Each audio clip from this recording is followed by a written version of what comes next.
Hello everyone once again, and welcome to this latest module of our online blockchain technology course. Here with me today is someone a little different. We've covered other aspects of blockchain technology, but not many with cryptocurrencies. So with that in mind, we brought over a member of the ZCash team in the form of Gavigan. Thank you for joining us today.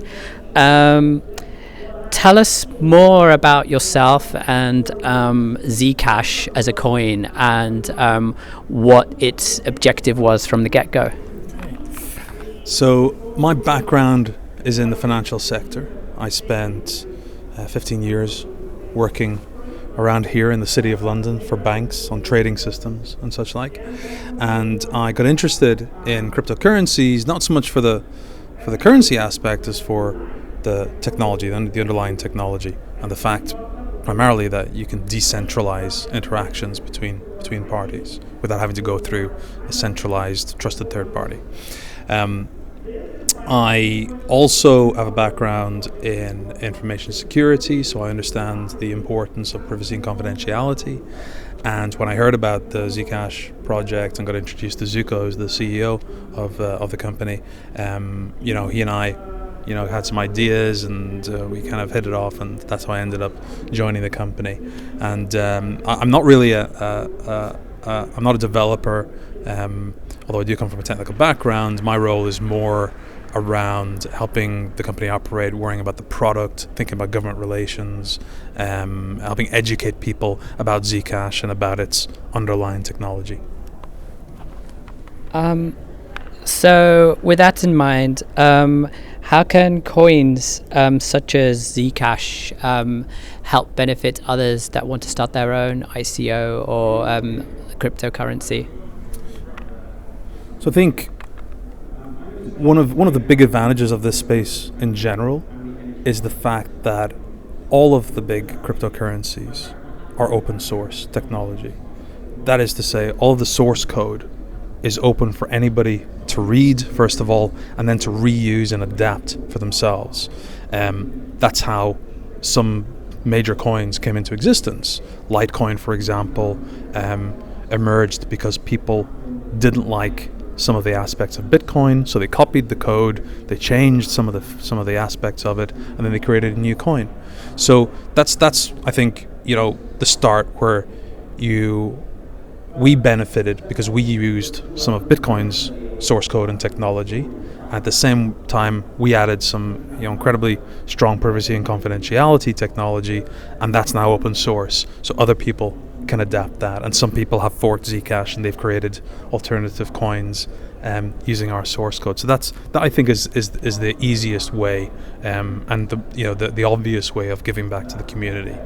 The other way I think that's important is collaboration and working together. The space in general, the value that emerges from projects, whether it's the monetary value or the educational value, derives from people collaborating or having a shared vision or working together, a network effect, if you will.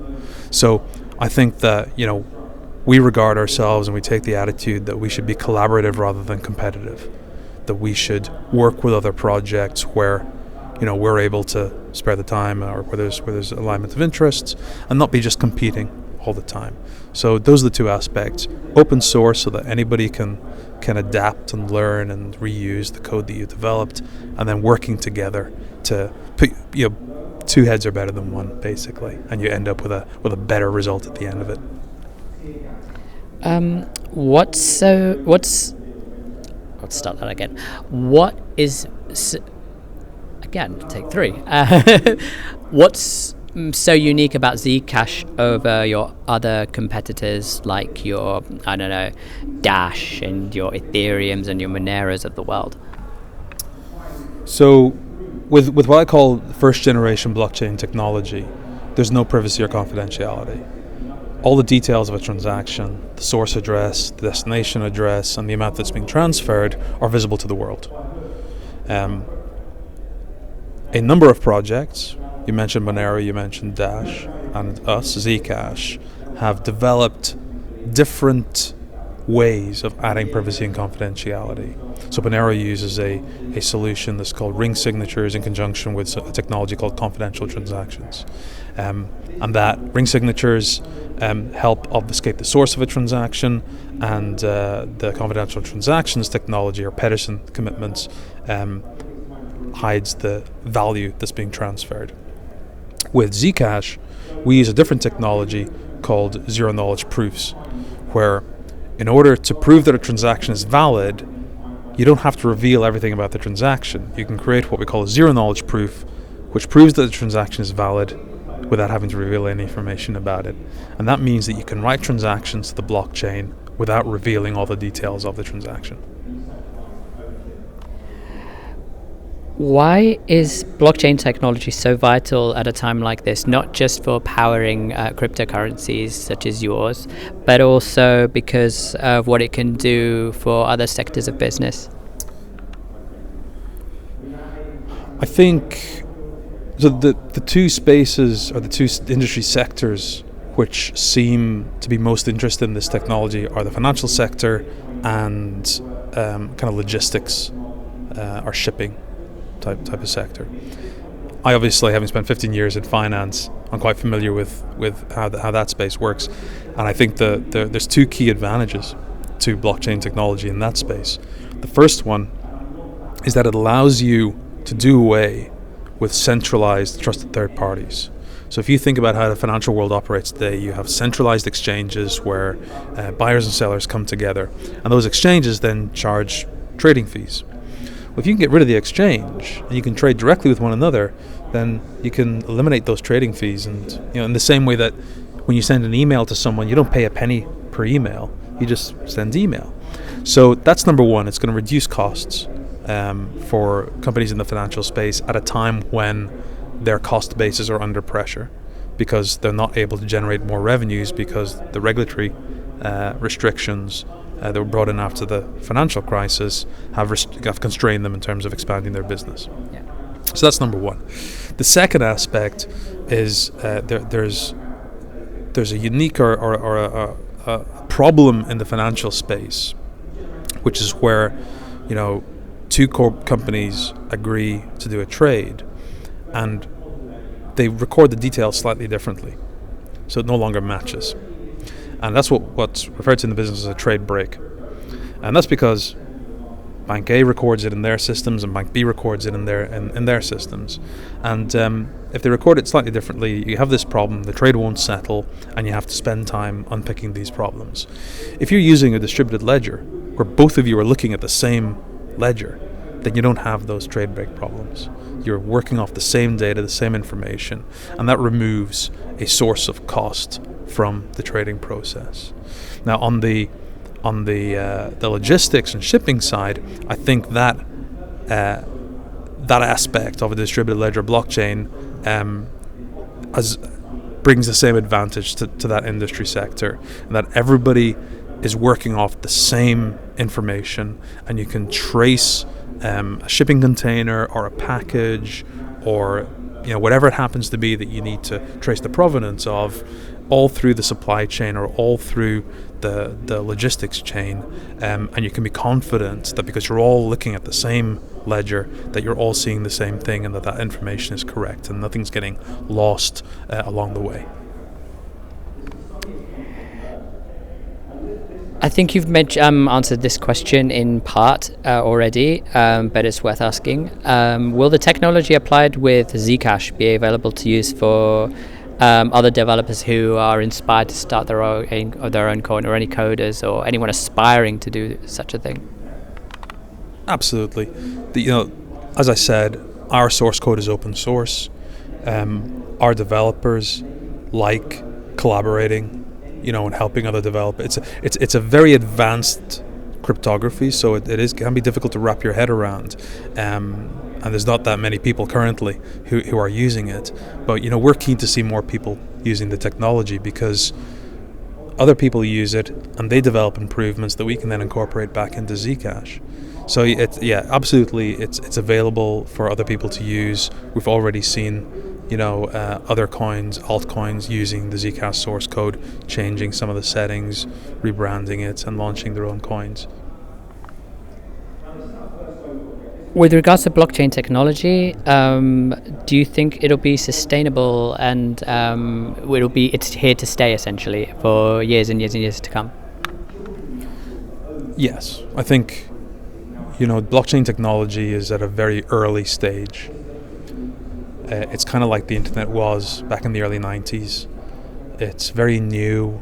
It's an immature technology. There are problems to be solved around the user experience, the usability, the scalability. We're solving the privacy and confidentiality problem. I think all of those problems are solvable. Even though we don't necessarily know right now how they're going to be solved, they are solvable problems. I'm confident of that. And once those problems are solved, we're going to see a growth and a spread in this technology. It would not surprise me if in 10 years' time, the average person in the street has a cryptocurrency wallet on their phone, in their pocket. And that we start seeing blockchain technology becoming almost as ubiquitous as databases are today in the business space. I do think that this is a key revolutionary technology. I'm very, very happy and I feel fortunate to be working in this space right now. I was part of the original .com boom, and that was an amazing experience, but I think I was a little bit young and inexperienced to really be able to appreciate what I was experiencing and in the midst of. Now got a few more gray hairs, and I really believe that this is gonna change the world in ways that we don't really realize. In the same way that Facebook and Twitter and Amazon have changed our world. They were built on top of the internet. I think we're going to see similar types of changes coming as an indirect result of this technology. Where do you think we are right now in terms of blockchain space? Is it still early days? And how do you see the future of blockchain in the near future and beyond? There's a company called Gartner who developed this. They have this concept of a hype curve. And you start off with new technology, and it reaches this peak of inflated expectations, when it's overhyped, and then it drops into this trough of disillusionment before climbing towards the plateau of productivity. These are the keywords that they use, the sort of the buzzwords that they use. I think we've hit the peak, the hype peak, and we're dropping now a little bit into the disillusionment where people are realizing that this technology is not yet mature, not yet ready for mainstream, and they're getting a bit disillusioned about it. And you can see that in terms of the investment in blockchain projects as well as in the price of cryptocurrency. I think over the next few years we're going to see it drop off the sort of the hype chart. People are going to assume that it's a technology that's gone and its time is finished. But in reality, behind the scenes, I think there's still going to be banks and logistics companies and shipping companies and big technology companies working to develop this technology and to apply it to real world problems. And in the end, when those applications do emerge, they won't be recognized necessarily as blockchain applications. It'll just be a better solution to a problem, and it happens to use blockchain as part of that solution. So I think we're likely to see further disillusionment in the near term, but in the medium to long term, I think we're going to see this kind of spread of the technology in a way that it starts to become ubiquitous almost without us realizing. We'll wake up one day and suddenly realizing that everybody's carrying a blockchain node around in their pocket. You heard it here first. It's going to be on your iPhones very soon. So to wrap this up, do you have any advice for any of our students that might be watching that you could share to them? I think the best advice I can give to anybody who's interested in this space is to get your hands dirty by trying it out. Experiment. If you're into coding, then download the source code of Bitcoin or ZCash or Ethereum. Experiment with it on test nets. The best way to really understand a technology is to get hands-on with it. And once you understand the technology, you're far more likely to be able to figure out new applications or opportunities to take advantage of that technology. And that's my experience, from having worked with, first of all, during the dot-com bubble back in the 90s, and then in the financial space from 2000 through to 2016.